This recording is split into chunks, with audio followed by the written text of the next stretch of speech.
Hello, Fillmore's digital DJ tips, and I have the Behringer CMD Micro 2-channel MIDI controller here to show you today.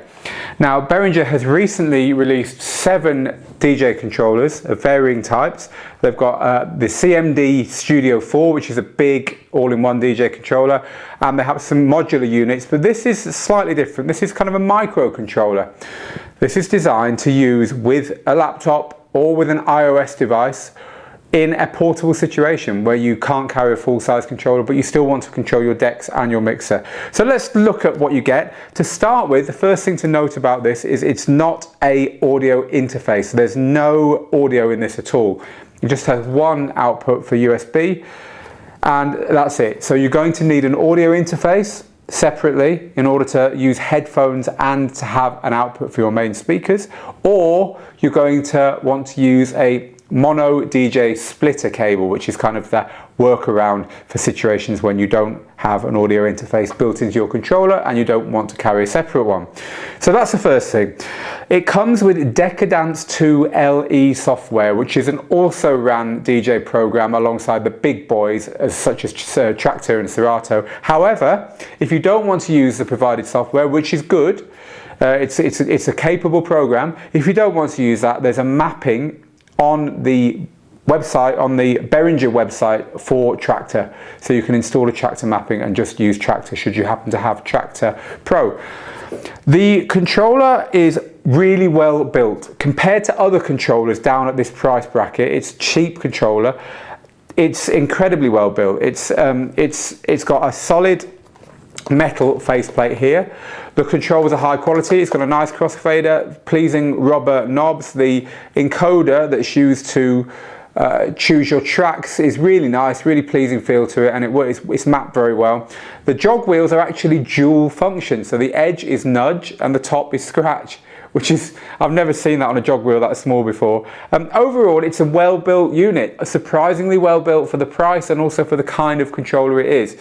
I've got absolutely no complaints about it there. The lighting is all nice when it's plugged in, and the cues, there's only a couple of cues, but at least there are cues on it. By the way, while we're just talking about features, it's got a battery compartment underneath, and that's so that when you use it with an iOS device, if the iOS device obviously is going to struggle to power the DJ controller, that's in order to power the controller so you can use it in that situation. And there's a little battery light there that comes on when that's happening. Strangely enough, that battery light was on, indicating that the batteries were being used when I was testing this on a MacBook, so I don't really know what was going on there. Okay, so the control surface has some limitations. The biggest limitation for me is that there is no EQ at all on here. There's no bass, mid, no treble. You've just got volumes. I think that's an omission, and I think there's stuff on here you don't need. You don't need pitch bend buttons, in my view. You could have taken those pitch bend buttons, got rid of them, moved everything else slightly this way, and then had room to fit a couple more knobs in there, at least bass and treble.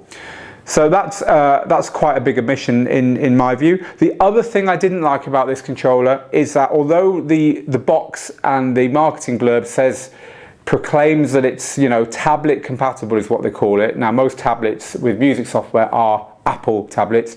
It's not Apple compatible. In other words, let me explain what I mean.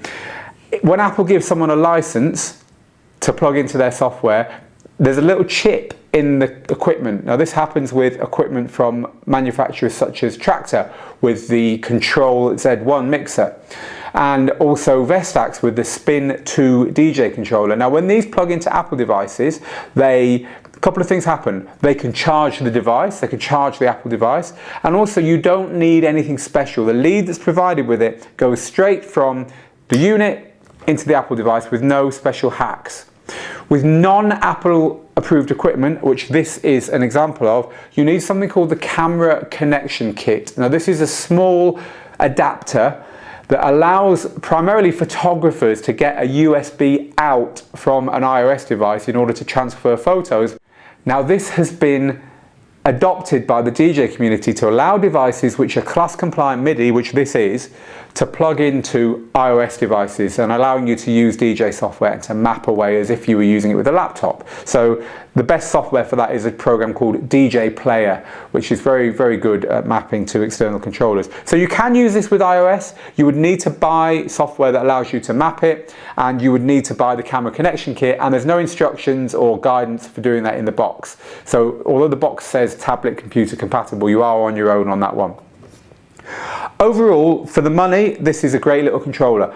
It's a niche, you know, not everyone's going to want this at all, but if you are, for instance, if you have a bar, say you own a little bar, or you DJ in a little bar where you're tucked behind the bar to DJ, this can push in there with maybe a small laptop, or if you've got that camera connection kit with a small iOS device, and then you've got a tiny DJing setup that you probably couldn't fit a full-size setup there.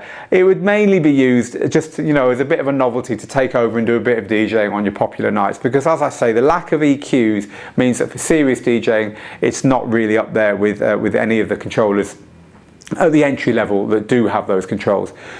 But for throwing in your bag and for having kind of party in a box that's highly portable, it's great. It's also very well made for the money, so good value, just be aware of its limitations. There it is then, the CMD Micro MIDI controller from Behringer. There's a full review which includes pricing information and availability on digitaldjtips.com. Thank you for watching.